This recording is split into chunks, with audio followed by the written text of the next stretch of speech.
Selamat datang di channel YouTube Fernando De Caprio. Channel yang membahas politik dan hukum. Channel tempat berkumpulnya orang pintar. Kata orang bijak, orang pintar ketemu dengan orang pintar. Orang pintar tidak akan ketemu dengan orang bebal.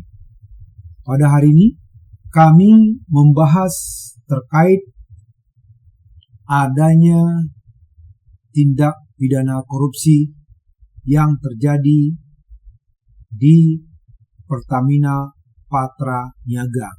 Bayangkan saja, tidak tanggung-tanggung korupsinya mencapai 193,7 triliun rupiah. Dan ini ternyata bukan beberapa tahun, hanya 1 tahun saja. Diperkirakan kerugian negara mencapai 193,7 triliun. Bayangkan aja, peristiwa ini sudah berlangsung beberapa tahun. Ya, di sini nanti akan kami jelaskan kapan peristiwa ini terjadi, ya, dan siapa-siapa aja pemain dari tindak pidana korupsi tersebut. Jadi bukan hanya direkturnya, Rifa Sihan, tapi banyak direktur-direktur lain yang bermain, bahkan ya pihak swasta terlibat. Lagi-lagi kita bingung, ya, Indonesia adalah negara yang kaya minyak, kaya tambang mineral dan lain sebagainya. Tapi lagi-lagi, masa nanti Pertamina dikatakan rugilah, PLN dikatakan rugilah, ya, BUMN lain seperti Wijaya Karya rugilah. Ini kenapa terjadi? Karena lagi-lagi akar permasalahan semua itu adalah korupsi dan penempatan orang-orang yang tidak pada posisinya, nggak capable, nggak punya kredibilitas. Orang ditempatkan menjadi direktur hanya gara-gara persoalan politik.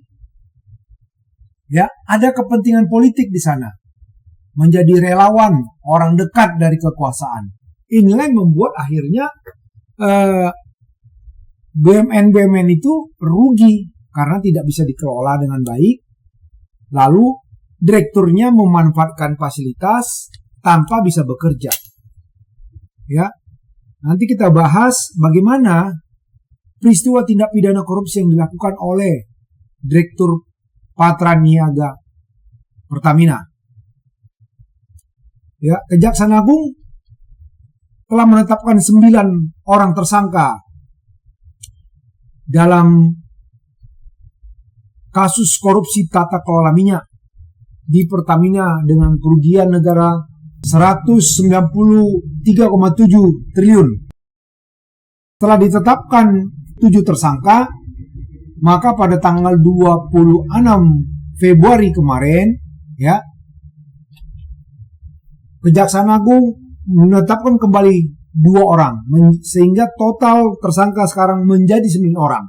Mudah-mudahan bukan hanya 9 orang aja tersangkanya, mudah-mudahan bertambah lagi dan semakin terbuka semua. Siapa-siapa aja yang bermain dalam tindak pidana korupsi yang terjadi di Pertamina Patra Niaga ini. Ya, menurut Direktur Penyidikan Tindak Pidana Khusus Kejaksaan Agung Abdul Kohar, bahwa 2 tersangka yang menyusul dari 7 tersangka tersebut adalah Maya Kusmaya, ya, Maya Kusmaya sebagai Direktur Pemasaran Pusat dan Niaga PT Pertamina Patra Niaga, dan VP Trading Operation PT Pertamina Patra Niaga Edward Kohn.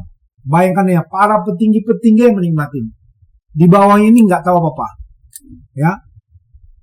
Sebelumnya Kejaksaan Agung menetapkan 4 petinggi Pertamina, yaitu Direktur Utama PT Pertamina Patraniaga, Rifa Siaan, Direktur Feedstock dan Produk Optimize PT Kilang Pertamina Internasional, Sani Dinar Saifuddin, dan Direktur Utama PT Pertamina International Shipping, Yoki Firnandi, serta VP Feedstock Manajemen PT Kilang Pertamina Internasional, Agus Purwono. Ya, ini yang pertama ditetapkan waktu pengungkapan kasus tindak pidana korupsi di Pertamina tersebut. 4 orang nih. Bayangkan petinggi-petingginya nih. Ya, nggak tahu kita mau diapakan mereka nih duit ini. Padahal kalau melihat gaji mereka itu ratusan juta per bulan. Ya, lagi-lagi dia mau menikmatin, mau happy-happy, mau hedon, memberikan istrinya gaya-gaya hidup yang berglamor, anaknya ya mempertunjukkan kepada masyarakat bahwasanya dia berhasil. Ternyata berhasilnya apa? Berhasil korupsi. Ya, berhasil korupsi. 3 tersangka dari 7 tersebut adalah pihak swasta. Tadi 4 dari Pertamina, ya, 3 lagi dari swasta. Siapa dia? Ya ini, yaitu Muhammad Keri Adrianto Riza, ya, selaku beneficial owner PT Navigator Katulistiwa. Ini pertama ya, swastanya. Yang kedua, Dimas Werhaspati, selaku komisaris PT Navigator Katulistiwa sekaligus komisaris PT Jenggala Maritim, dan Gading Ramadan Juedo, selaku komisaris PT Jenggala Maritim dan direktur utama PT Orbit Terminal Merak. Ya, ini 3 orang swasta. Ya, Kejaksaan Agung telah menjelaskan dugaan korupsi itu terjadi pada 5 komponen yang menyebabkan kerugian ekspor minyak mentah dalam negeri sekitar 35 triliun rupiah. Kerugian impor minyak mentah melalui broker sekitar 2,7 triliun. Kerugian impor BBM melalui broker sekitar 9 triliun. Kerugian pembelian kompensasi tahun 2023 sekitar 126 triliun dan kerugian pemberian subsidi tahun 2023 sekitar 21 triliun. Ya, bayangkan aja, pemerintah meminta kepada masyarakat untuk tidak menggunakan BBM bersubsidi, menggunakan BBM yang tidak disubsidi, ya. Tapi ternyata barang yang dijual di pasaran pada saat itu bukan barang yang sesungguhnya RON 92. Ternyata barang subsidi atau RON 90 yang dijual itu dibuat menjadi RON 92. Modus mereka itu kan adalah dengan mengoplos ya minyak mentah yang RON 90 dioplos, menambahkan aditif sehingga seolah-olah RON 92. Mungkin masyarakat tahu kalau yang Pertalite itu kan kalau nggak salah saya warnanya hijau ya. Nah, kalau RON 92 itu warna biru. Ya, jadi ternyata mereka membeli minyak mentah itu RON 90, dioplos, dibikin aditif, sehingga seolah-olah minyak tersebut adalah RON 92 dijual ke masyarakat. Bayangkan aja berapa ruginya masyarakat dibuat dan berapa rugi negara yang diapakan. Ya, ternyata 1 tahun 193,7 triliun mereka tilep duit. Dikatakan oleh Kejaksaan Agung, produksi tersebut sengaja tidak di dalam negeri tidak terpenuhi, sehingga RON tersebut yang 90 diimpor menjadi RON 92, dan itu kurun waktu terjadinya peristiwa tindak pidana tersebut berlangsung dari tahun 2018 sampai tahun 2025. 5 tahun coy sudah berlangsung. Ya, baru terbongkar di Februari 2025. Bayangkan aja, gila, 193,7 triliun per tahun, ya, kali 5 tahun, ya, berapa ratus triliun itu. Ini baru yang terbongkar. Kalau nggak terbongkar, udah nggak tahu lagi kita, mungkin ribuan triliun. Nih dibuatnya apa nih? Mau jadi apa dibikinnya? Nggak puas gaji ratusan juta itu direktur. Dengan fasilitas yang luar biasa dikasih negara, masih juga ini mau korupsi. Ya, lantas apa peran-peran dari para koruptor ini? Peran dari Direktur Utama PT Pertamina Patraniaga, Rifa Syahan, ya, peran dia tuh bahwa ada ketentuan pemenuhan BBM dalam negeri wajib mengutamakan pasokan minyak bumi dari dalam negeri. Sementara PT Pertamina pun karena tidak ada pasokan tersebut, wajib mencari pasokan minyak bumi yang berasal dari kontraktor dalam negeri sebelum memutuskan impor. Ya, kalau misalnya di dalam negeri produksi Pertamina tidak memenuhi kuota dalam negeri, maka Pertamina harus membeli, ya, produksi dalam negeri dari swasta sebelum melakukan impor. Kenapa? Berdasarkan ketentuan pasal 2 dan pasal 3 Peraturan Menteri ESDM nomor 42 tahun 2018 yang mengatur prioritas pemanfaatan minyak bumi untuk pemenuhan kebutuhan di dalam negeri. Ya, artinya kalau Pertamina tidak bisa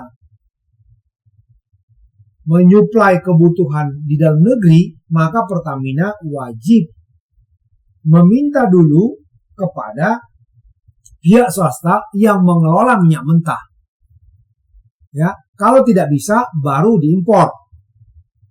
Nah, menurut Direktur Jampitsus Kejaksaan Agung, Rifa Syahan bersama Sani Dinas Saifuddin dan Agus Purnomo dalam rapat optimalisasi hilir menciptakan kondisi yang dijadikan dasar untuk menurunkan produksi kilang sehingga produksi minyak bumi dalam negeri tidak terserap seluruhnya. Ya, tersangka yang tiga-tiga ini, Rifa Syahan, Sani Dinas Saifuddin, Agus Purnomo, menyuruh, ya, kilang-kilang minyak Pertamina yang memproduksi minyak mentah untuk menurunkan produksi mereka, sehingga itu dasar mereka untuk mencari minyak mentah produksi dari swasta sebelum mereka melakukan impor.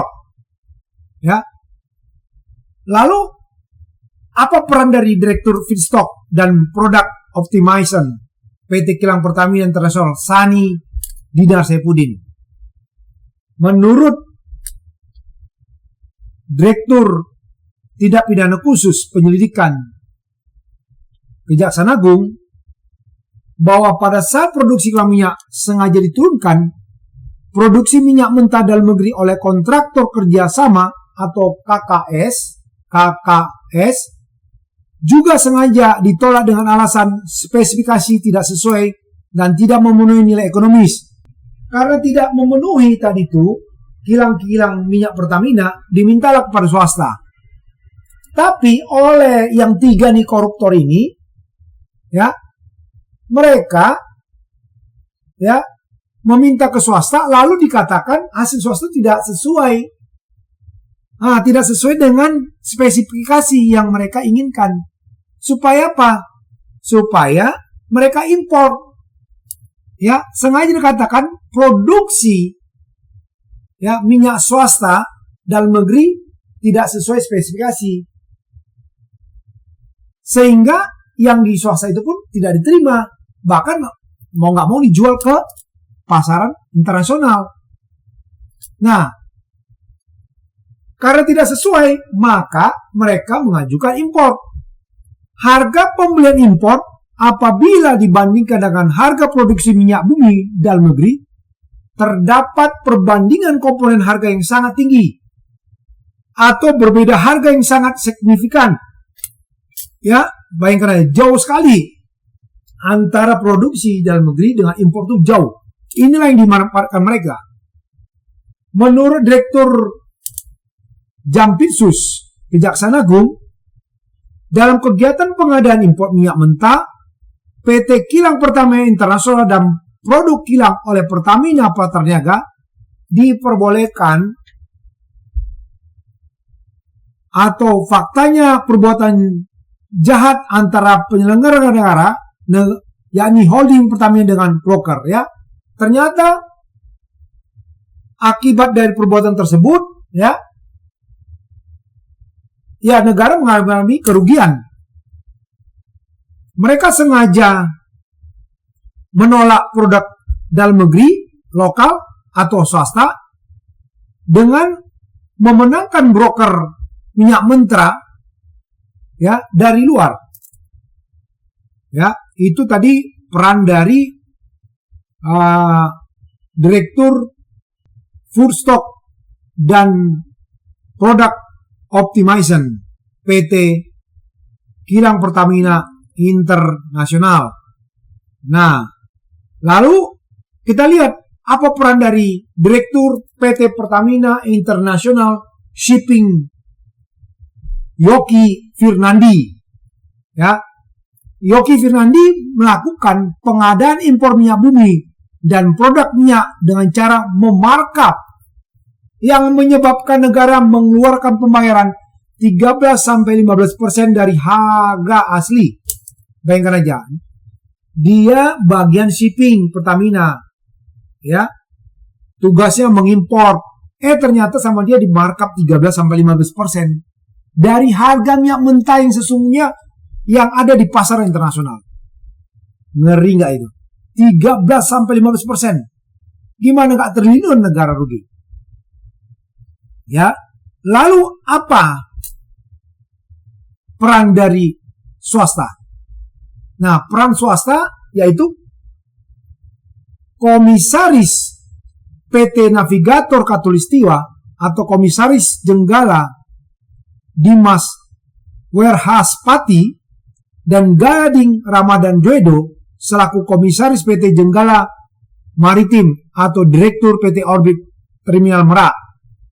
Ya, dalam melakukan praktik korupsi tersebut, tersangka Dimas Werhaspati dan Gading Ramadan Dwedo berkomunikasi dengan VP Feedstock Manajemen PT Kilang Pertamina Internasional Agus Purnomo untuk mengatur harga tinggi pada saat syarat belum terpenuhi dan mendapatkan persetujuan dari tersangka Sani Dinar untuk impor minyak mentah serta dari tersangka Direktur PT Pertamina Patraniaga Siripa Siaan. Ya, mereka berkomunikasi orang swasta nih, ya, untuk mengatur harga yang tinggi tadi itu. Akibat kecurangan tersebut, komponen harga dasar yang dijadikan acuan untuk penetapan harga indeks pasar atau HIP BBM untuk dijual kepada masyarakat menjadi lebih tinggi. HIP tersebut dijadikan dasar pemberian kompensasi maupun subsidi setiap tahun, ya. Jadi karena harga di pasaran internasional dibuat seolah-olah tinggi, ya, dinaikkan mereka 13-15%, sehingga negara mengalami kerugian untuk subsidi kepada masyarakat. Ya, terlalu tinggi akhirnya negara mensubsidi kepada masyarakat. Harusnya tidak seperti itu untuk subsidi tersebut. Tapi karena sudah dimarkup mereka 13-15%, negara mensubsidi terlalu besar. Itulah kerugiannya, ya, yang dimakan mereka. Sebagai broker, Kerry mendulang keuntungan dari markup tersebut. Ya, Kerry tadi tuh si beneficial owner PT Navigator. Ya. Jadi tadi sudah 2, yang ketiga adalah Muhammad Kerry Andrianto Riza selaku beneficial owner PT Navigator. Kerry adalah anak juragan minyak Riza Khalid. Ya, ini dulu mafia Petra yang sudah dibubarkan. Dari markup tersebut, Kerry mendapat keuntungan kontrak shipping karena dia pemilik kapal. Ya, yang dilakukan oleh Direktur PT Pertamina International Shipping, Yoki Fernandi. Ya, seperti yang tadi saya sampaikan, mereka memarkup pengadaan tersebut sampai 13-15%. Nah, setelah yang 7 itu, lalu Pertamina Kejaksaan Agung dalam proses penyidikan, ya, ditetapkan lagi 2 orang tersangka, ya, yaitu Direktur Pemasaran Pusat dan Niaga PT Pertamina Patraniaga Maya Kusmaya dan VP Vice President Trading Operation PT Pertamina Patraniaga Edward Kon. Mudah-mudahan nambah lagi yang lain. Menurut Kejaksaan Agung, Maya Kusmaya dan Edward Kon dengan persetujuan tersangka Rifa Siaan selaku Direktur Utama PT Pertamina Patraniaga membeli bahan bakar minyak BBM RON 90 atau lebih rendah dengan harga RON 92 sehingga menyebabkan pembayaran impor produk kilang dengan harga tinggi dan tidak sesuai dengan kualitas barang. Inilah apa yang tadi itu alurnya. Mereka impor 90 tapi dibilang 92. Ya. Lalu di pasaran dalam negeri dia jualan 92. Berapa kali rugi? Bayangkan, mereka impor kan RON 90, tapi mereka beli yang harga RON 92. Setelah di dalam negeri yang RON 90 tadi itu mereka mixing, menambah aditif, seolah-olah itu RON 92. Gila nggak itu? Bahaya banget. Gimana nggak rugi negara triliunan, ratusan triliun, dan masyarakat yang menggunakan Pertamax yang tidak subsidi, bayangkan mobilnya udah bagaimana tuh kondisinya. Walaupun bukan rusak langsung ya, tapi kan lama-kelamaan harapan mereka yang menggunakan RON 92 bagus kualitasnya ternyata dikasih RON 90.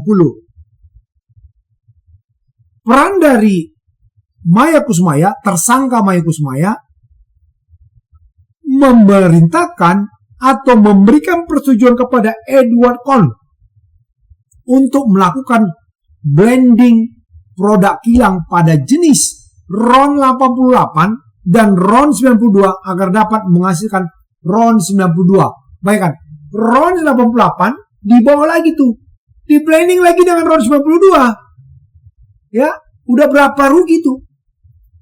Tapi seolah-olah itu menghasilkan RON 92. Bukan hanya 90, 88 pun dia blending.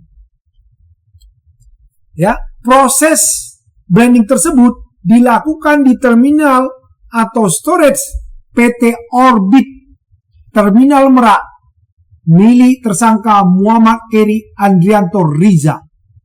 Inilah peran pihak swasta. Di kilang mereka itulah diolah ya RON 92 tersebut. Ya. Jadi diolah tersebut di tempat swasta, ya.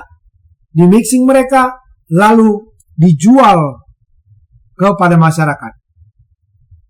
Karena perbuatan tersebut, ya, yang tadi memixing di storage PT Orbit Terminal Merak milik tersangka Muhammad Kerry selaku beneficial owner PT Navigator Katulistiwa dan milik Gading Ramadan Joedo selaku komisaris PT Jenggala Maritim dan Direktur Utama PT Orbit Terminal, ya, negara dirugikan ratusan triliun rupiah.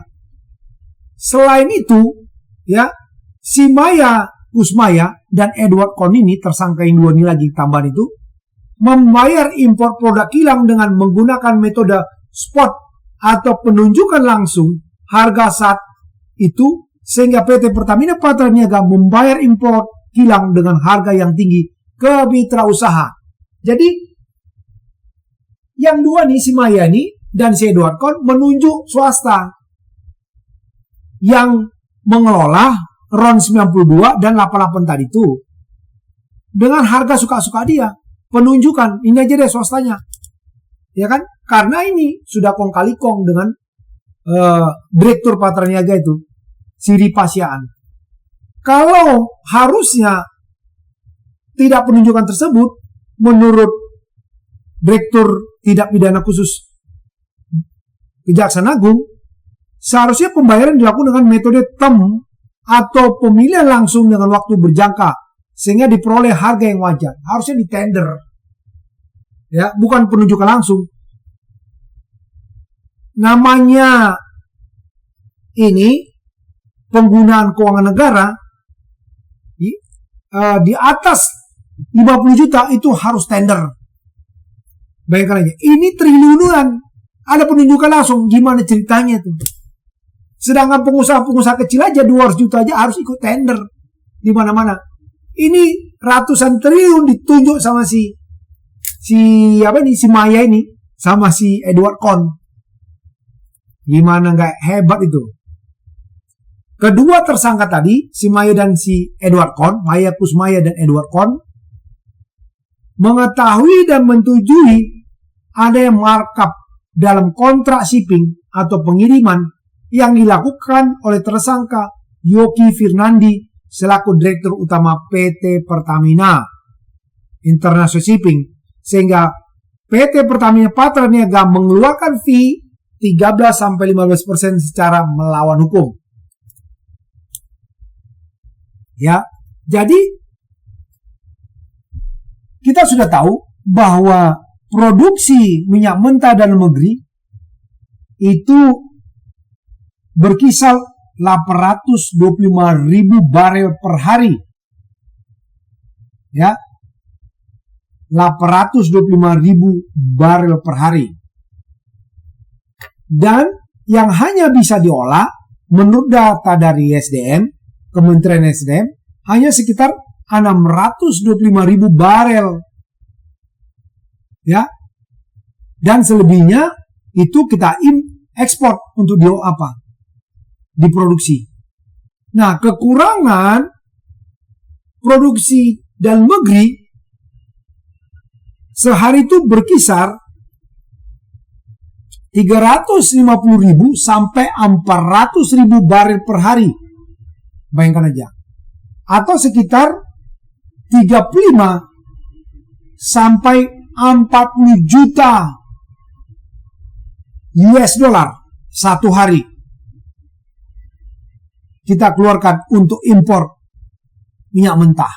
Ya, 350.000 sampai 400.000 barel per hari, atau sekitar 35 juta sampai 40 juta dolar Amerika kita harus impor minyak mentah dari luar. Lagi-lagi ini kita pertanyakan, kenapa tidak mampu di dalam negeri untuk memproduksi minyak mentah dalam negeri 1 juta barel per hari? Kenapa tidak mampu? Ini kan gara-gara apa? Permainan tadi, Rifasian tadi itu dan kawan-kawannya memerintahkan supaya tidak memproduksi minyak mentah. Kilang-kilang minyak mentah itu memenuhi ya kebutuhan dalam negeri. Waduh, ini jahat banget nih. Ya, bagaimana tidak negara hancur dikelola orang-orang yang tidak mengerti bagaimana mengelola negara. Mereka didudukkan hanya gara-gara hubungan politik, bukan karena kemampuannya. Nggak bisa apa-apa. Ya, nggak bisa apa-apa. Nah, lagi-lagi kita berharap pemerintahan sekarang Pak Prabowo harus mengubah Kasihan Pak pada rakyat.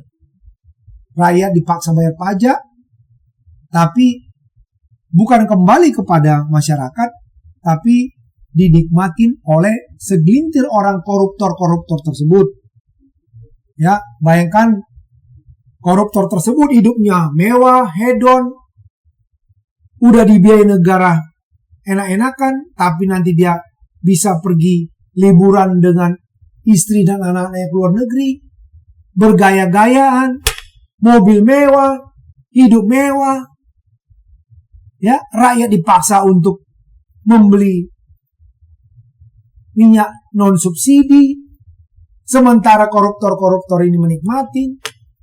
Gimana nih Pak Presiden? Kasihan kepada rakyat Pak. Rakyat sudah susah sekarang. Semakin susah lagi dibuat. Kenapa enggak ini tadi 193,7 triliun per tahun itu dipakai buat ini? Buat mendidik masyarakat. Pendidikan gratis. Kok malah dibiarkan koruptor begini? Ya, kami masyarakat Indonesia meminta kepada Kejaksaan Agung, khususnya di Direktorat Tindak Pidana Khusus Kejaksaan Agung, Jampitsus, ya, untuk menuntut mati para koruptor tersebut. Karena dalam undang-undang tidak pidana korupsi, ancaman maksimal adalah hukuman mati dan seumur hidup. Jangan lagi-lagi nanti dituntut cuma 12 tahun. Lalu presiden protes, baru jaksanya banding.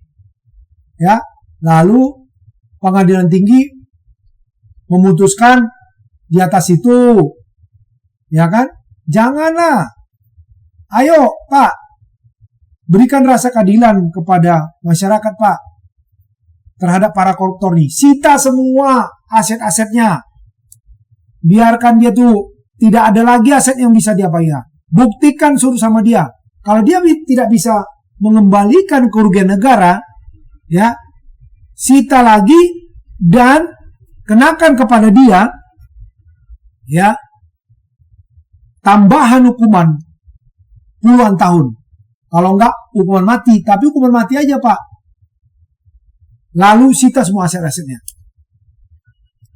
Tunjukkan Kejaksaan Agung itu tidak bisa diintervensi. Dan kami minta Kejaksaan Agung juga mengembangkan kasus ini kepada siapa aja pejabat-pejabat negara nih yang menikmatin dari hasil korupsi ini. Karena udah berseliweran nama-nama pejabat yang disebutkan di media sosial menikmatin hasil korupsi ini, Pak. Ya, Bapak Jaksa Agung ST Burhanuddin, kami yakin Anda tuh pejabat yang bersih. Kami berharap ya jajaran Anda bisa memberi rasa keadilan kepada masyarakat dengan menuntut para koruptor dengan hukuman mati dan menyita aset-aset mereka. Kembangkan lagi perkara tindak pidana korupsi ini sampai ke akar-akarnya. Siapapun terlibat Pak harus dibongkar. Ya, mungkin itu aja yang bisa kami sampaikan pada hari ini terkait adanya tindak pidana, bukan dugaan lagi nih. Jangan dikatakan dugaan, adanya tindak pidana korupsi 193,7 triliun ya, yang dikatakan Kejaksaan ternyata hanya per tahun itu. Sementara korupsi ini sudah berlangsung sejak tahun 2018 sampai 2023. Udah 5 tahun. Ya, jadi ribuan triliun katanya kerugian negara akibat dari tindak pidana korupsi yang dilakukan oleh Rifa Siaan dan teman-temannya dan kawan-kawan. Ya, bagi para penonton channel YouTube Fernando De Caprio yang belum mensubscribe, tolong di-subscribe ya, share kepada teman-temannya biar Anda tercerahkan dari channel ini, karena channel ini channel yang mendidik, bukan channel gosip-gosip. Ya, narasumbernya orang yang terdidik, bukan hanya cuap-cuap, enggak mempunyai dasar hukum, bukan orang hukum. Ya. Jadi tolong di subscribe, di share, buat komentar di kolom Anda, masukan buat kami. Ya, apa yang mau kami bahas. Itu aja yang bisa kami sampaikan. Tetap semangat, jaga persatuan dan kesatuan bagi seluruh Indonesia. Terima kasih. Selamat siang.